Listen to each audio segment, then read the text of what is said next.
Hi yes, welcome to universal talkies. నేను మీ Appaji. Man of masses NTR తాజాగా ఒక కమర్షియల్ యాడ్ తోటి ఫ్యాన్స్ని విపరీతంగా ఎంటర్టైన్ చేస్తున్నారు. అంటే జనరల్ ఆడియన్స్ కూడా దాంతో బాగా కనెక్ట్ అవుతున్నారు. ఏదైతే ఎన్టీఆర్ ఒక బ్రాండ్కి అంబాసిడర్గా చేస్తూ ఆ యాడ్ చేశాడో అది జనాల్లోకి విపరీతంగా వెళ్ళిపోతుంది. ఆ బాంబినో అనే ప్రోడక్ట్ అమ్మకాలు 100 రెట్లు పెరిగేలాగా అది దూసుకుపోతుంది. అయితే ఇది ఒక పక్క అయితే, ఇంకొక వైపు ఏంటంటే ఎన్టీఆర్ ఫ్యాన్స్ అందరూ కూడా, అంటే అంతకుముందు ఎన్టీఆర్కి ఏం జరిగింది, ఆరోగ్యపరంగా ఏమైనా కొంచెం ఇబ్బందులు ఫేస్ చేస్తున్నాడా ఏంటి, ఇలా రకరకాల ఊహాగానాలు చక్కర్లు కొట్టడం మనం చూసాము. వాటన్నిటికీ ఫుల్ స్టాప్ పెట్టేలాగా, చెక్ పెట్టేలాగా ఆ యాడ్ అద్భుతంగా డిజైన్ చేయబడింది. ముఖ్యంగా ఎన్టీఆర్ అందులో చాలా బ్రహ్మాండంగా ఆయన ఎంటర్టైన్ చేసేలాగా, చాలా తనదైనటువంటి హ్యాండ్సమ్ పర్సనాలిటీ తోటి ఉండడం అనేది ఫ్యాన్స్కి అందరికీ కూడా చాలా రిలీఫ్నిచ్చింది. ఎందుకంటే ఎన్టీఆర్కి ఏమైంది, ఎన్టీఆర్ ఆరోగ్యం పాడైందా, లేకపోతే ప్రశాంత్ నీల్ సినిమా కోసం ఆయన చేసినటువంటి ప్రయోగం ఏదైనా వికటించిందా, ఇలాగ రకరకాల ఊహాగానాలు చెలరేగాయి. ఈవెన్ ప్రధాన మీడియాలో కూడా దీనికి సంబంధించినటువంటి వార్తలు రావడం అభిమానులకి చాలా ఆందోళన కలిగించింది.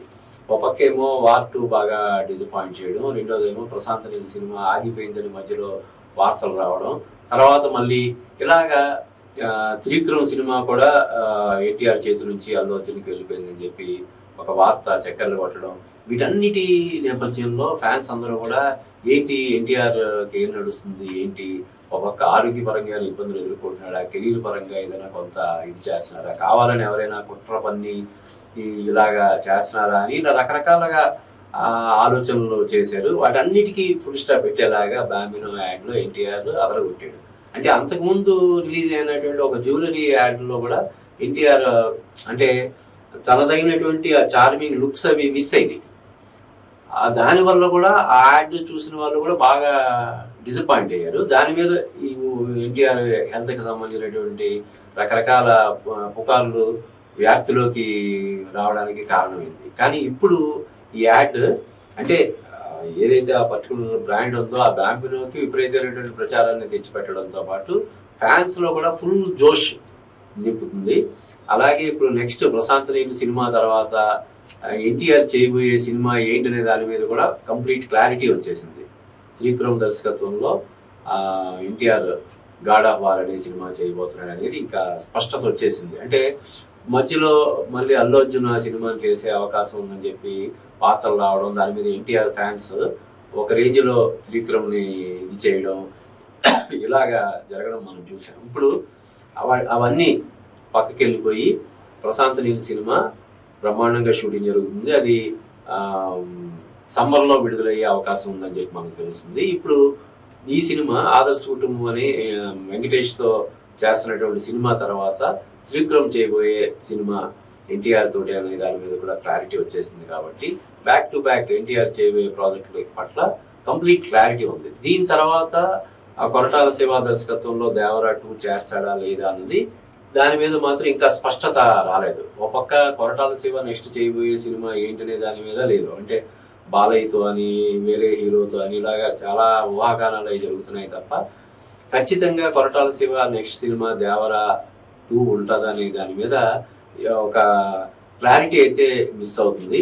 అలాగే ఎన్టీఆర్ ఈ 2 సినిమాల తర్వాత దేవరా చేస్తాడా అనేది కూడా ఇప్పుడు ఇంకా స్పష్టత రాలేని పరిస్థితిలో ఉంది. త్రివిక్రమ్ శ్రీనివాస్ సినిమా అయితే కంపల్సరీ ప్రశాంత్ నీల్ సినిమా తర్వాత పట్టాలు ఎక్కే అవకాశం ఉంది. అవకాశం ఉండడం కాదు, డెఫినెట్గా పట్టాలు ఎక్కుతుందని మనకు తెలుస్తుంది. టైటిల్ కూడా గాడ్ ఆఫ్ వార్ అని చెప్పి ఒక వర్కింగ్ టైటిల్ లాగా దానికి అనుకుంటున్నారు. కాబట్టి ఒక పక్క సినిమాలతో 2 బ్యాక్ టు బ్యాక్ సినిమాలు, మరో పక్క బ్రాండ్ ఎండార్స్మెంట్స్తో కూడా ఎన్టీఆర్ అంటే ఈ సినిమాలు రావడం లేట్ అయినా కూడా ఫ్యాన్స్ యాడ్స్ చూసుకొని హ్యాపీగా ఫీల్ అయ్యేలాగా యాడ్స్లో కూడా ఆయన, అంటే యాడ్స్ వల్ల కేవలం రెవెన్యూ మాత్రమే కాదు, డెఫినెట్గా ఒక యాడ్ చేస్తే ఎన్టీఆర్ రేంజ్లో కోట్లు ఎలాగో వస్తాయి. వాటితో పాటు ఏదైతే సినిమాకి మధ్య వచ్చే ఒక గ్యాప్, వాటిని ఫిల్ చేయడానికి కూడా యాడ్స్ ఉపయోగపడతాయి. ఉదాహరణకి మహేష్ బాబు కూడా చేస్తున్నది అదే. ఇప్పుడు గుంటూరు కాలం తర్వాత రేపు 2027 సమ్మర్ వరకు ఆయన సినిమా వచ్చేది లేదు. అప్పటి వరకు మహేష్ బాబు యాడ్స్ చూసుకుంటూ సరదాగా లేదంటే ఆయన పాత సినిమాలు, అలాగే ఎన్టీఆర్ ఫ్యాన్స్ కూడా అదే చేయాల్సినటువంటి అవసరం ఉంటుంది.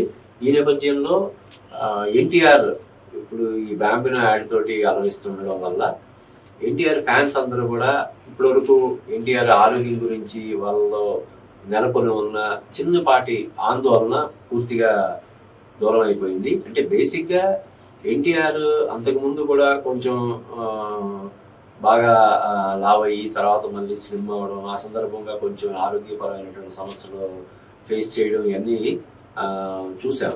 అయితే అప్పుడు వేరు. ఆ టైంలో యమదొంగకు ముందు ఆయన చేయడం అంటే అప్పుడు వయసు కూడా సహకరించే ఇది ఉంటుంది. ఇప్పుడు కూడా ఆయన వయసు పెద్ద ఇదేం కాకపోయినప్పటికీ కూడా ఇలాగా సినిమాకి తను ప్రయోగం చేస్తే ఆరోగ్యానికి అంత మంచిది కాదని అభిమానుల నుంచి వస్తున్నటువంటి ఆందోళనలు కూడా ఎన్టీఆర్ మ్యాన్ ఆఫ్ మాసెస్ అని పిలిపించుకున్నటువంటి మన ఎన్టీఆర్ ఖచ్చితంగా దాని పరిగణలోకి తీసుకోవాలి. ఆరోగ్యం పట్ల పూర్తి స్థాయిలో ఆయన జాగ్రత్తలు తీసుకొని అలాగే సినిమాల ఎంపిక విషయంలో కూడా చాలా జాగ్రత్తలు అవి తీసుకొని, అంటే ఎన్టీఆర్ ఎంత గొప్ప పర్ఫార్మరో మనందరికీ తెలుసు. తాతకు తగ్గ మనవడని కెరీర్ బిగినింగ్ లోనే అనిపించుకున్నాడు. తర్వాత సినిమాతోటి ఆయన తన స్థాయిని పెంచుకుంటూ వస్తున్నాడు. అలాగే గత కొన్ని సినిమాలుగా దాదాపుగా 5-6 సినిమాల నుంచి అపజయం అనేది లేకుండా దూసుకుపోతున్నటువంటి ఎన్టీఆర్కి వార్ 2 రూపంలో ఒక పెద్ద డిసప్పాయింట్మెంట్ వచ్చింది. అందువల్ల కూడా ఎన్టీఆర్ తాను చేయబోయే నెక్స్ట్ సినిమాల ఎంపికలో ఆచితూచి వ్యవహరించాలి, ఏ సినిమా పడితే ఆ సినిమా చేయకూడదని చెప్పి అభిమానులందరూ కూడా గట్టిగా కోరుకుంటున్నారు.